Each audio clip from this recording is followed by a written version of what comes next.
The deep sea, despite its looks, is a wonderfully rich and delicate environment. It acts as the graveyard of the oceans, decaying organic matter and feces sinking to the bottom as marine snow. Its quiet darkness hides a surprising amount of biodiversity.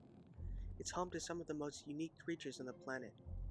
Biological hotspots like hydrothermal vents, cold seeps, and even decaying whale carcasses called whale falls can support life for decades. From yeti crabs to the curious siphonophores, it holds some of the most unique forms of life.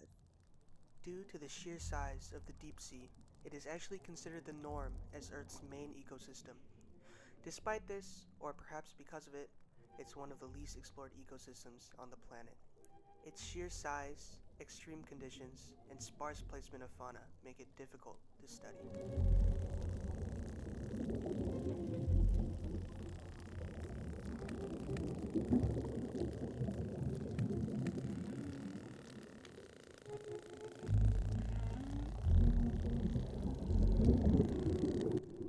Deep sea mining is the extraction of valuable metals by stripping away large sections of the seafloor.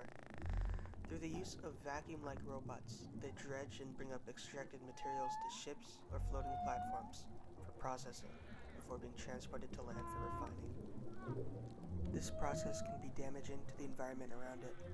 The sediment plumes that are released can bring out toxic, heavy metals from the crust and distribute it into the water. Deep-sea mining requires a lot of heavy machinery, which introduces a plethora of new problems. It creates a lot of noise and it requires light, both of which can disrupt the local animals who are very accustomed to the normally quiet darkness of the deep.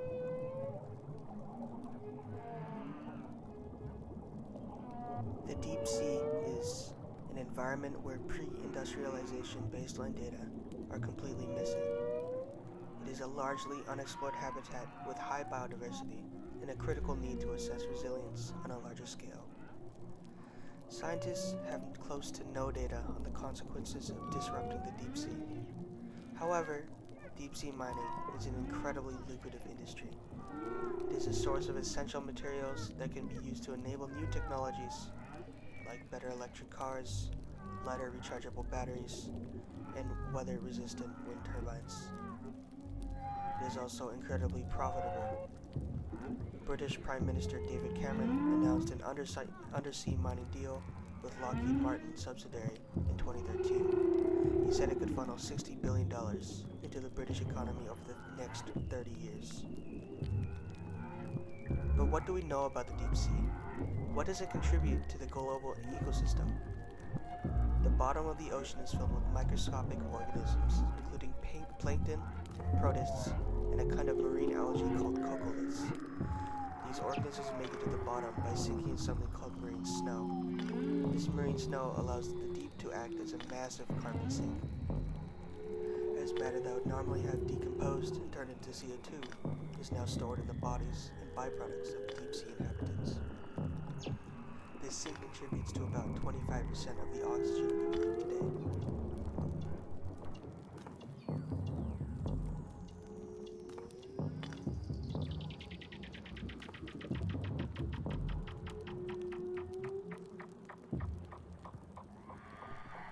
This industry could have unprecedented effects on the deep sea, but it can also affect areas in shallower waters.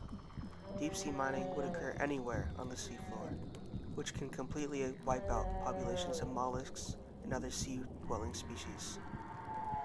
But why should we care? Most biological processes in the deep are nearly completely disconnected from everything else. However, the only thing that I can really say is deep sea creatures are fascinating. There's a lot to be learned about the deep sea. Having a data set of how biological life adapts to a completely unique set of conditions, i.e. no sunlight, high pressure, low temperatures, no consistent food source, it's not only fascinating, but also potentially useful.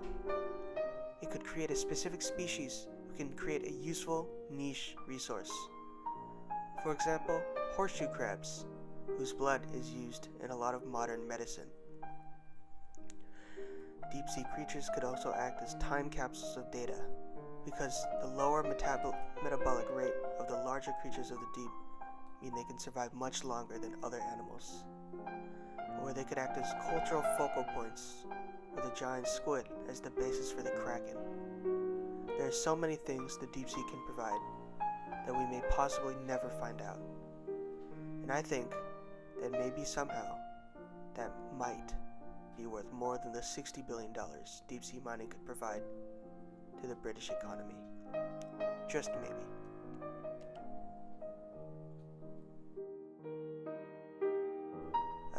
This is me, just hunched over my computer making this project on my bed. It's just proof. This is 10, I guess.